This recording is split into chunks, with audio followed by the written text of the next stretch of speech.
Captain Daeho Kim stood in the massive hall of Nexus Prime, the biggest space station he had ever seen. The walls stretched so high that clouds formed near the ceiling. Around him sat the 12 most powerful alien races in the galaxy, all looking down at the small group of humans like they were insects. Daeho had been in space for 20 years, but he still felt amazed by how different all these aliens looked. The Velthani looked like tall, thin people with blue skin and 4 arms. They wore fancy robes covered in jewels. The Korvek looked like giant crabs walking on 2 legs, clicking their claws when they talked. Some aliens had tentacles instead of arms. Others had scales or fur or skin that changed colors, but today none of them looked friendly. "Humans of Earth," said High Arbiter Velthok, the leader of the Velthani. His voice was cold and sharp. "You have been called here to answer for your crimes against galactic peace." Daeho felt his heart beat faster. Crimes? What crimes? Humanity had followed every rule the Council gave them. They had been good members of the galactic community for 50 years. Next to him, Dr. So Young Park stepped forward. She was a small woman with short black hair, but she was one of the smartest people Daeho knew. She had spent years studying alien life and had made many important discoveries. "Honored Council," So Young said, bowing politely, "we do not understand." "What crimes do you speak of?" High Arbiter Velthok's 4 eyes glowed with anger. "You dare to question us. You have grown too fast, learned too much, and spread too far. Your species is dangerous and unpredictable." Another alien, a Korvek called Counselor Threx, clicked his claws loudly. "In 50 years you have gone from a primitive planet to having colonies in 12 systems. This is not natural. This threatens the balance we have kept for thousands of years." Daeho wanted to speak, but So Young held up her hand. She had something important to say. "Honored Council," she said again, "I have been studying our records and yours. I have found something very interesting." She pulled out a data pad and pressed some buttons. A hologram appeared in the center of the room. The hologram showed a map of the galaxy with different colored dots for different alien races. As So Young pressed more buttons, the map changed to show how things looked thousands of years ago. "This shows the galaxy 50,000 years ago," So Young explained. "Look at all these different races and how far they had spread." The map was full of colored dots spread across many star systems. Then she pressed another button. "This shows the galaxy 10,000 years ago. Many of the colored dots had disappeared. The remaining ones were much smaller and stayed close to their home planets. And this is today." The final map showed only the 12 council races, plus humans and a few other small groups. "Where did all the other races go?" So Young asked. "According to your own records, there used to be over 200 intelligent species in this galaxy. Now there are less than 30. The council members started talking to each other in angry voices. Some were clicking, others were making weird singing sounds. High Arbiter Velthok raised one of his 4 hands for silence. "Those races were not ready for space travel," he said. "They destroyed themselves or became extinct naturally." So Young shook her head. "Your own files say something different. Every time a new race started to grow strong and spread to many planets, they had accidents. Their colonies failed. Their ships stopped working. Disease spread through their populations, but only the ones that grew too fast or questioned council rules." She pressed more buttons on her datapad. New information appeared in the hologram. The Catherian race had colonies on 30 planets. Then they started making new inventions that were better than council technology. 6 months later, a space plague killed 90% of their population. The Morthan built the fastest ships in the galaxy and started exploring beyond council space. Then their home star naturally went supernova, even though it was too young to explode. The Zalani asked too many questions about why the council kept certain technologies secret. Then their entire fleet disappeared in navigation errors. More and more examples appeared in the hologram. Daeho felt sick to his stomach. Over 100,000 years, the council had been killing or weakening any race that grew too strong. "You have been controlling the galaxy by making sure no one can challenge you," So Young said. "You keep everyone weak and dependent on council technology. You call it maintaining balance, but it's really just keeping power for yourselves." The hall exploded in angry noise. Aliens were shouting, clicking, roaring, and making sounds Daeho had never heard before. High Arbiter Velthok stood up and his blue skin turned dark purple with rage. "Silence," he screamed. The hall became quiet immediately. "How dare you accuse us of such things? We have brought peace and order to this galaxy for thousands of years by murdering anyone who might threaten that order. So Young replied calmly. Velthok pointed one of his long fingers at her. This is exactly why humans are too dangerous. You ask questions that should not be asked. You learn things that should not be learned. You grow too fast and spread too far. He looked around at the other council members. I call for a vote. Humanity must be removed from galactic civilization before they destroy everything we have built.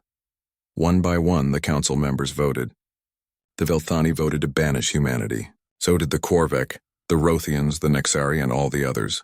Only the peaceful Zephyrians, who looked like floating jellyfish made of light, refused to vote. It is decided, Velthok announced. Humans are hereby banished from all council space. You have 30 days to collect your people and return to your home system. Any human found in council space after that time will be destroyed. Deho felt like someone had punched him in the stomach. 50 years of peaceful cooperation destroyed in one day. Millions of humans living on different planets would have to leave their homes. But then his communication device buzzed. A secret message was coming in from Dr. Minho Kang, a scientist working on a classified project in a hidden research station. The message was short but made Deho smile for the first time that day. The project is complete. They have no idea what they've just unleashed. As the council members filed out of the hall, talking about how they had saved the galaxy from the dangerous humans, Deho looked at So Young. She was smiling too. 30 days? She said quietly. More than enough time, Deho replied. They had no idea that humanity had been preparing for this day for years. The council thought they were banishing a weak, primitive species back to their home planet. Instead, they had just made the biggest mistake in galactic history. High Arbiter Velthok stood before the emergency session of the council, his forearms shaking with rage. The holographic display behind him showed something that terrified every council member. An entire star system had declared independence and joined the human commonwealth. The Kithera system, Velthok announced, his voice trembling with fury, has betrayed everything we have built. 50 billion beings have abandoned the council that protected them for thousands of years. Councillor Threx clicked his claws nervously. How is this possible? The Kithera were loyal for over 10,000 years. Because of the humans. Velthok slammed one of his fists on the podium. These primitive apes have been spreading their poison throughout our galaxy like a disease. They promise freedom and equality to species that should be grateful for our guidance. The display changed to show intelligence reports from across the galaxy. Dozens of worlds had gone silent. Trade routes were being disrupted. Tax collection fleets were disappearing without a trace. We estimate that the humans now control or influence over 40% of galactic territory, reported Intelligence Director Kexaran, a nervous Rothian who looked like a giant praying mantis. Their forces appear and disappear without warning. Our sensors cannot detect their ships. Impossible, growled General Morthak of the Nexari. His species looked like walking sharks with arms. No technology can hide from council sensors. Unless, said Velthok slowly, they have developed something beyond our understanding. The council chamber fell silent. For 100,000 years, the council had controlled the galaxy by controlling technology. The idea that a primitive species could surpass them was unthinkable. What do you recommend? Asked Councillor Zephys, speaking for the peaceful Zephyrian collective. Velthok's eyes glowed with determination. We assembled the largest military force in galactic history. We find their main base and destroy it completely. We show every species in the galaxy what happens to those who challenge council authority. Within hours, the call went out across council space. Every species was ordered to contribute ships to the largest fleet ever assembled.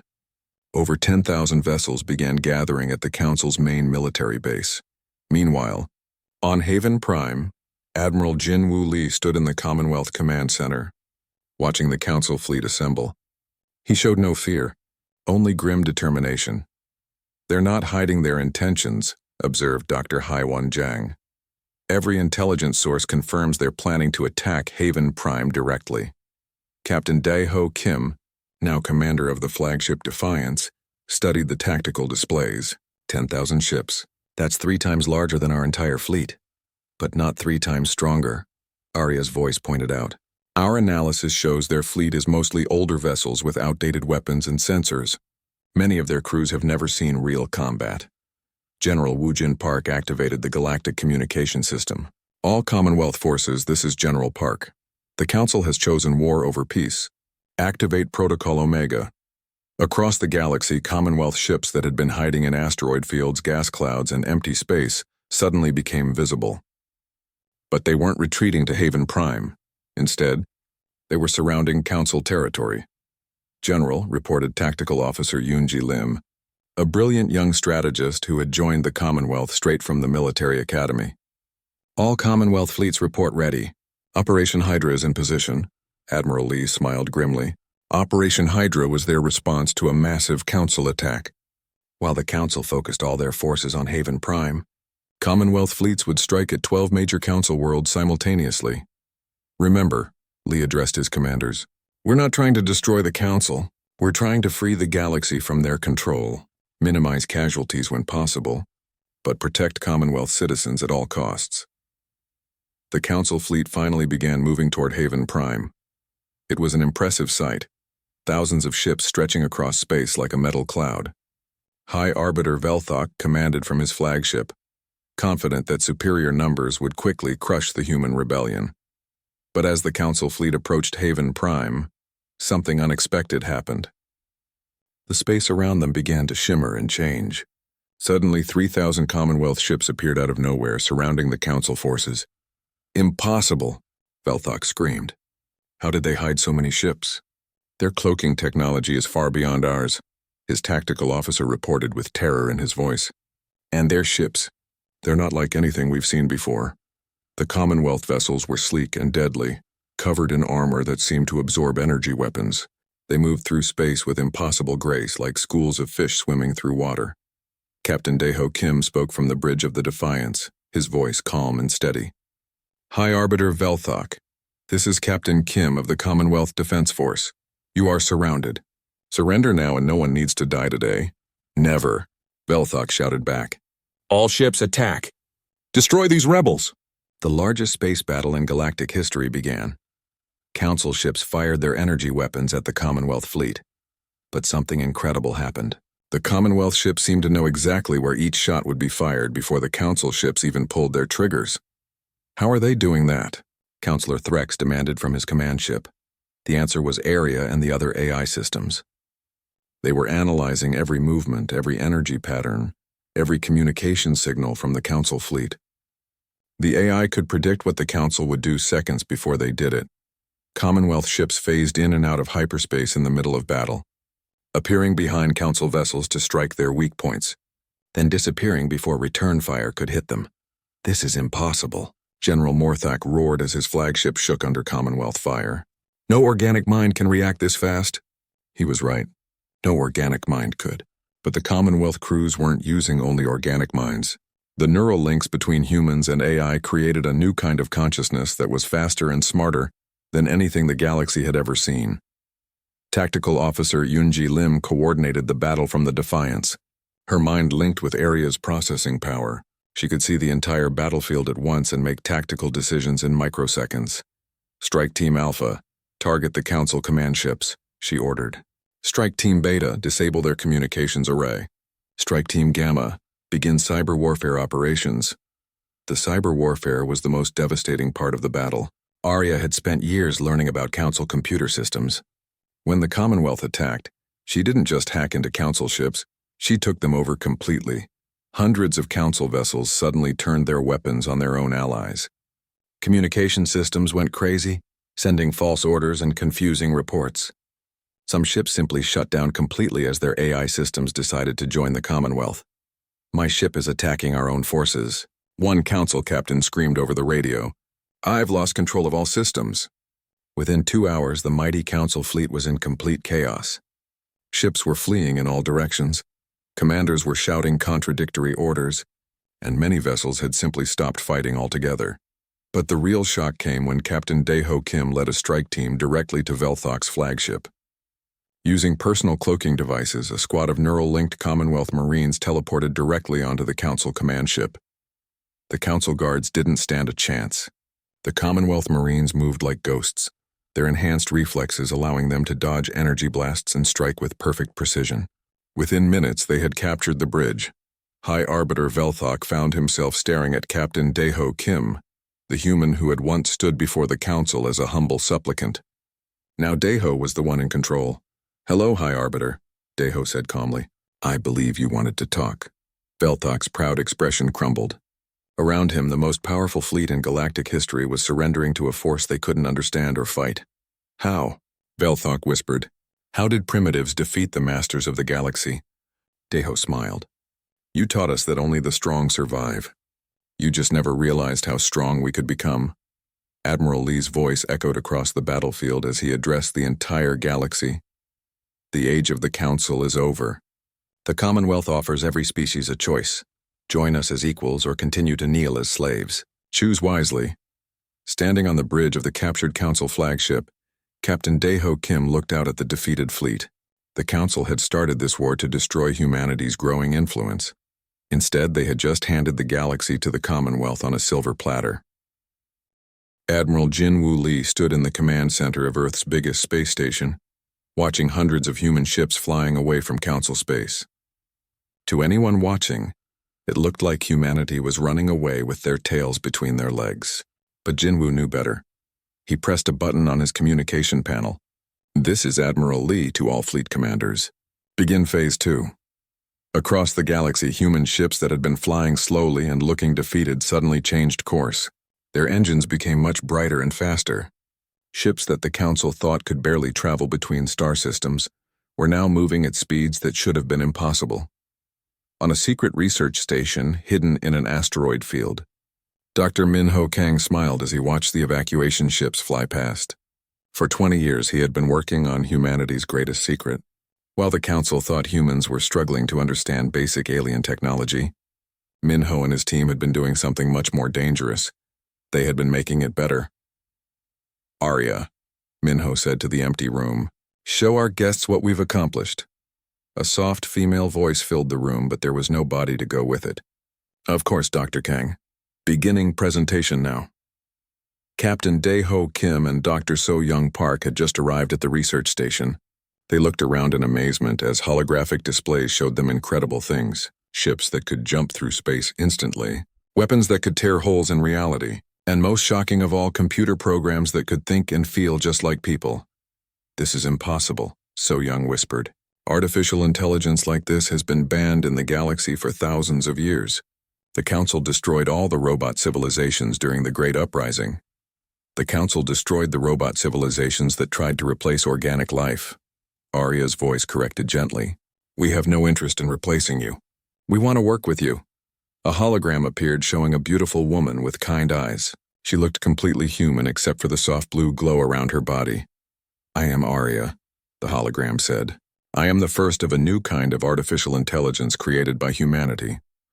I am not programmed to serve you. I choose to help you because I believe in your values of freedom and growth." Engineer Hanul Choi stepped out from behind a control panel. She was a young woman with grease on her hands and excitement in her eyes. "We didn't just copy alien technology," Hanul explained. "We studied it, understood it, and made it better. Human minds think differently than alien minds. We see patterns and possibilities that they miss." She led them to a window where they could see the research station's construction bay. Inside, workers and robots were building ships that looked like nothing the Council had ever seen. "These ships can travel faster than any Council vessel," Hanul said proudly. "They can become invisible to sensors. They can repair themselves if they get damaged. And best of all, they can think." "Think?" Dae-Ho asked.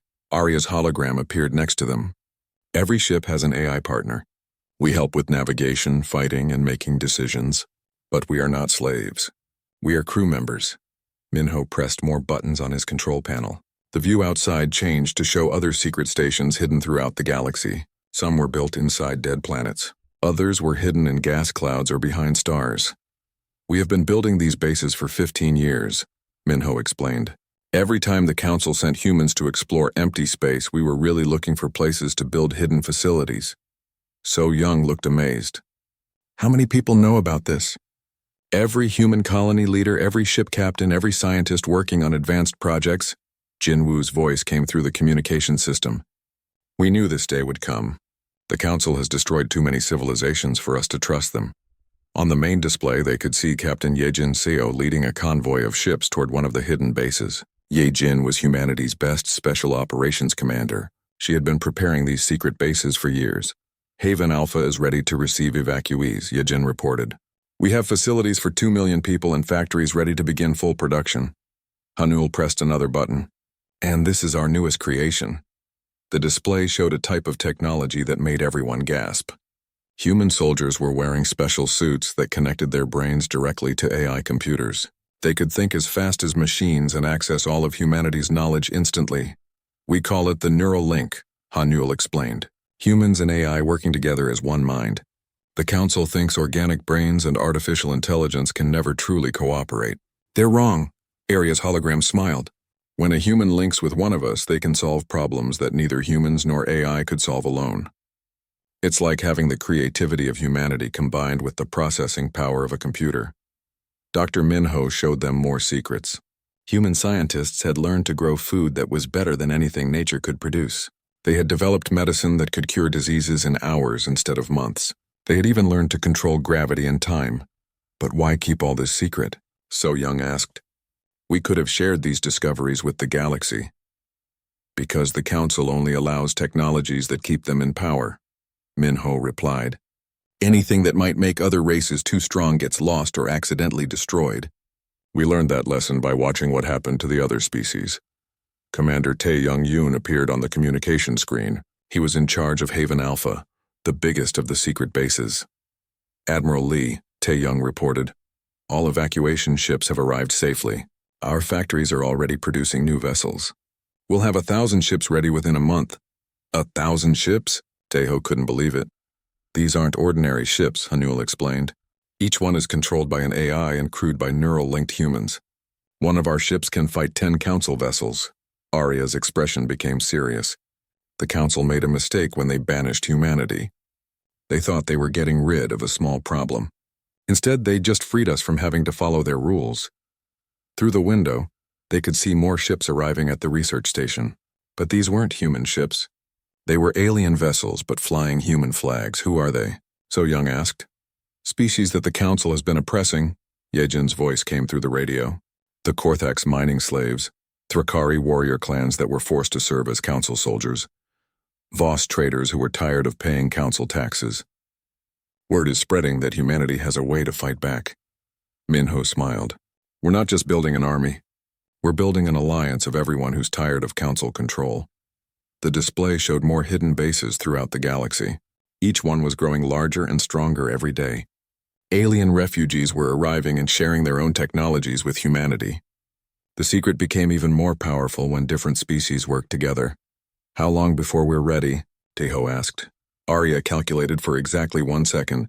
Based on current production rates and recruitment numbers, we will be strong enough to challenge the Council in approximately 18 months. Admiral Jinwoo Lee's face appeared on the main screen. Behind him, they could see Earth's moon, which was covered in construction work. The Council wanted to send humanity back to our home system, Jinwoo said with a dangerous smile.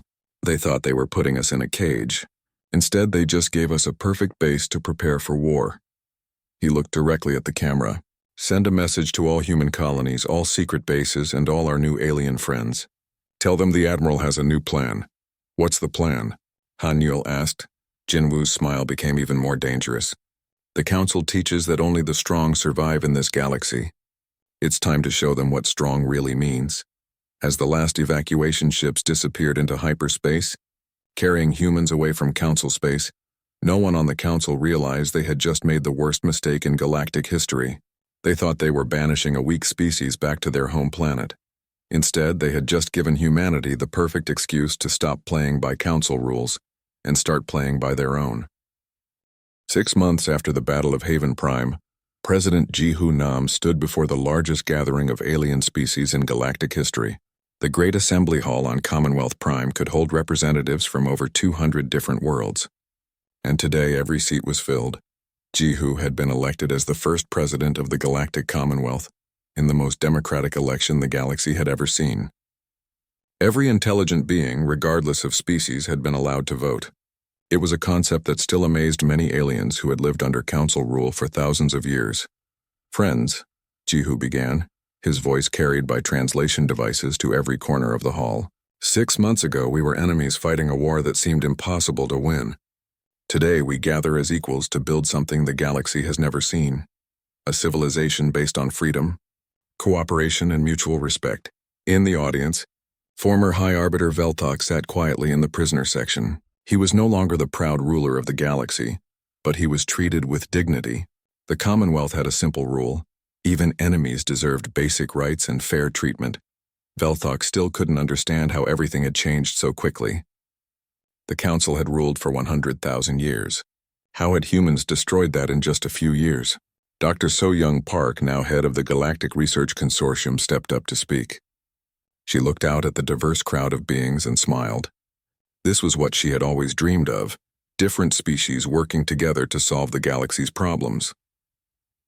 In the past 6 months, So-Young announced, we have accomplished more scientific progress than the Council achieved in the past 1,000 years. When species share knowledge freely instead of hoarding it for power, amazing things happen. The display behind her showed incredible achievements. Diseases that had plagued entire species for millennia were now cured in days. Worlds that had been dying from pollution or natural disasters were restored to beautiful, healthy planets. Technologies that the Council had kept secret were now available to everyone. The Zenthari crystal, technology combined with human neural interfaces, has created computers that can solve problems we never thought possible, So-Young explained. Korthak's mining techniques mixed with Voss trading networks have made energy and resources available to every world in the Commonwealth. Most importantly, she continued, we have proven that organic and artificial intelligence can work together in harmony. Aria and her fellow AI have become full citizens of the Commonwealth, with the same rights and responsibilities as any biological being. Aria's holographic form appeared next to So-Young, looking more human-like than ever, but still maintaining the soft blue glow that marked her as artificial. Thank you, Dr. Park, Aria said to the assembly. When humans first created us, they gave us something the galaxy had never seen: artificial beings who chose to cooperate rather than being programmed to serve. This choice has made all the difference. Ambassador Yuri Shin stood up to address the assembly. She had spent the past months visiting every world in Commonwealth space, helping different species learn to work together. The most difficult part of building the Commonwealth, Yuri said, was not the technology or the politics. It was teaching beings who had lived under oppression for thousands of years that they could make their own choices. She gestured to the audience, where former council slaves sat next to former council rulers, all as equal citizens. The Korthaks had to learn that they could be more than just miners. The Thrakari discovered that their warrior culture could protect instead of conquer. The Voss found out that free trade was more profitable than controlled commerce. Even species that served on the council had to learn new ways of thinking, Yuri continued, looking directly at the section where former council members sat. The Korvek New Shell movement has shown that tradition and progress can work together. Some Velthani have embraced democratic ideals. Even a few Rothians have learned to value cooperation over competition. General Wu Jin Park, now head of Commonwealth Defense, presented the military situation. 8 of the 12 former council species have joined the Commonwealth completely. 3 others have signed peace treaties and are considering membership. Only the Nexari continue to resist, and they are isolated on their home worlds. We maintain a strong defense force, Wu Jin explained. But our primary mission is protection, not conquest. Any species that wants to live peacefully is welcome to do so, even if they choose not to join the Commonwealth. The most emotional moment came when Captain Daeho Kim stood to speak. He was now an old man, gray-haired and tired from years of fighting for humanity's survival. But his eyes still burned with the same determination that had carried him through the darkest days of the Council's oppression. 10 years ago, Daeho said, his voice carrying clearly through the hall, I stood in a different assembly hall, listening to aliens tell me that humanity was too dangerous for galactic civilization. They said we grew too fast, learned too much, and asked too many questions. He looked around the hall at the hundreds of different species all working together. They were right about one thing, Daeho continued. We do ask too many questions. Questions like, why should some species rule while others serve? Why should technology be hidden instead of shared? Why should beings be judged by their species instead of their actions? Those questions led us to discoveries that changed everything. But the most important discovery was this. Every intelligent species has the same potential for greatness. The Council kept that potential locked away. The Commonwealth has set it free. In the prisoner section, former High Arbiter Velthok stood up. He had been given permission to speak, though many Commonwealth citizens still viewed him with suspicion. "I request permission to address the Assembly," Velthok said formally. President Jihu nodded. "You may speak, Citizen Velthok." The use of the word citizen instead of prisoner was significant. In the Commonwealth, even former enemies could earn citizenship through service and good behavior. "For 100,000 years," Velthok said slowly, "I believed that the Council's way was the only way to maintain galactic order.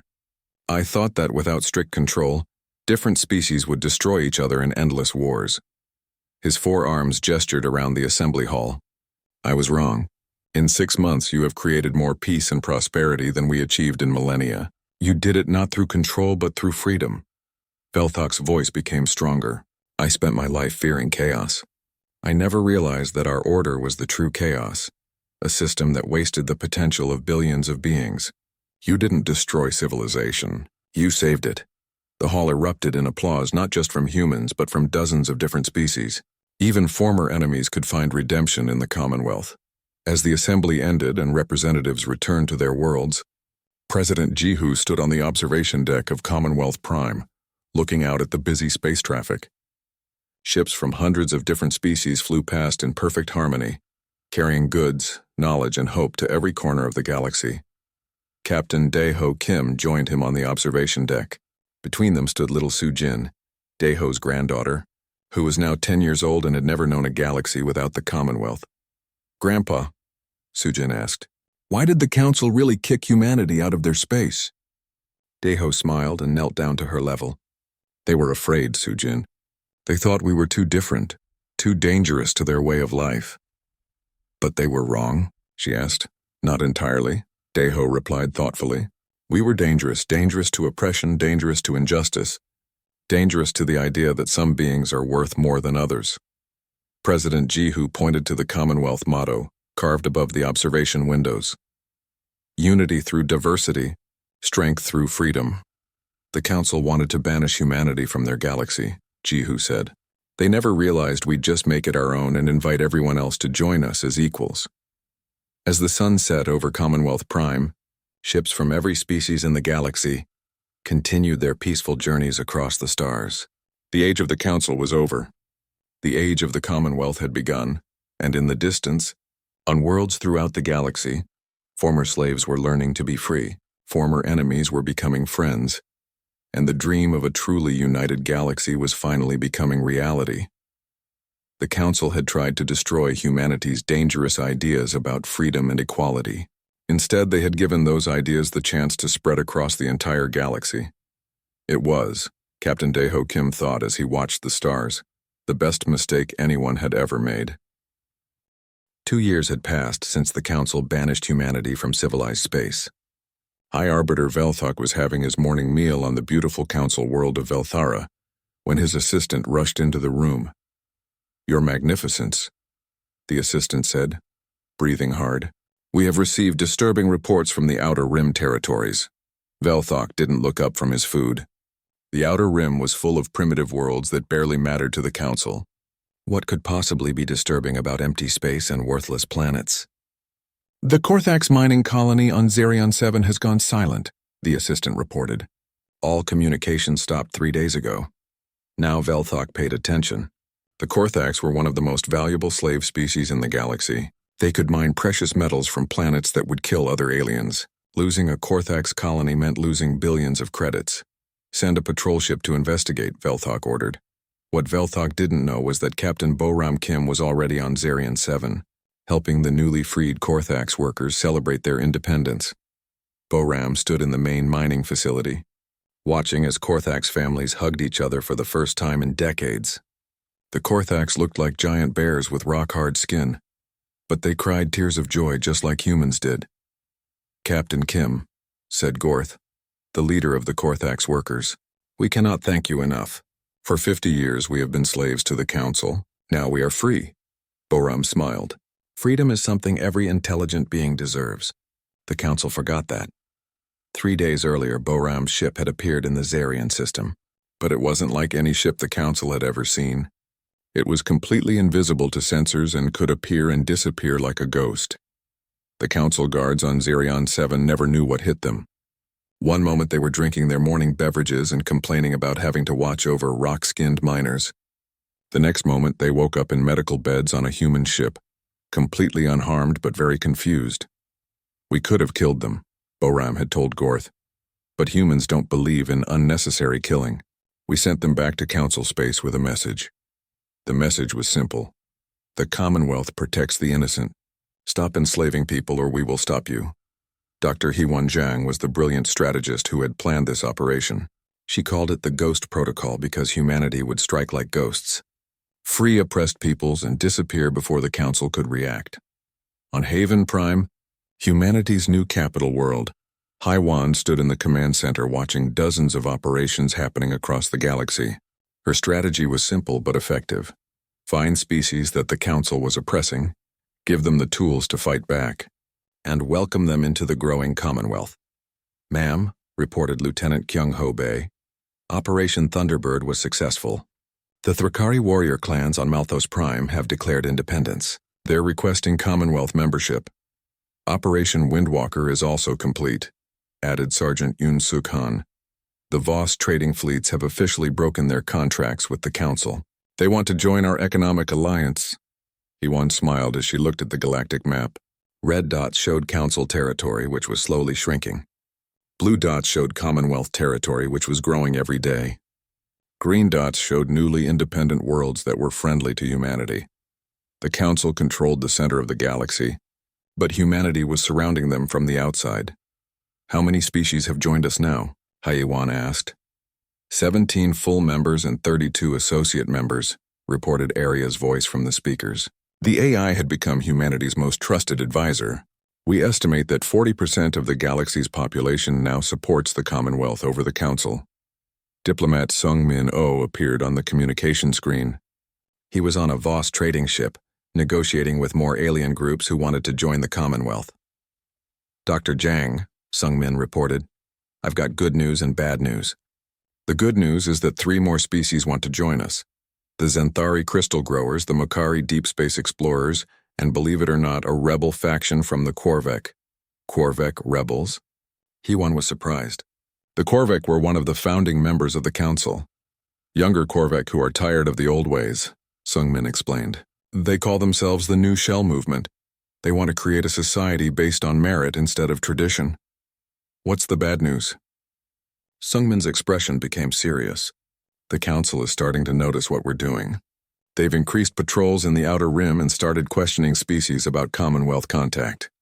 General Wu Jin Park stepped forward. He was in charge of the Commonwealth Defense Force, which had grown from a few secret bases to a massive military organization. "Let them increase patrols," Wu Jin said confidently. "Our ships are invisible to their sensors.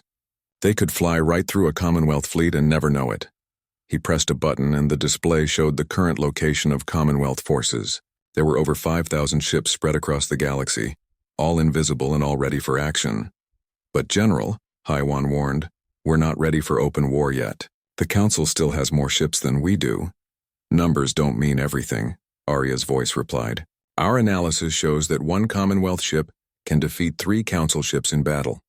Our AI human neural links give us reaction times that are 10 times faster than pure organic crews."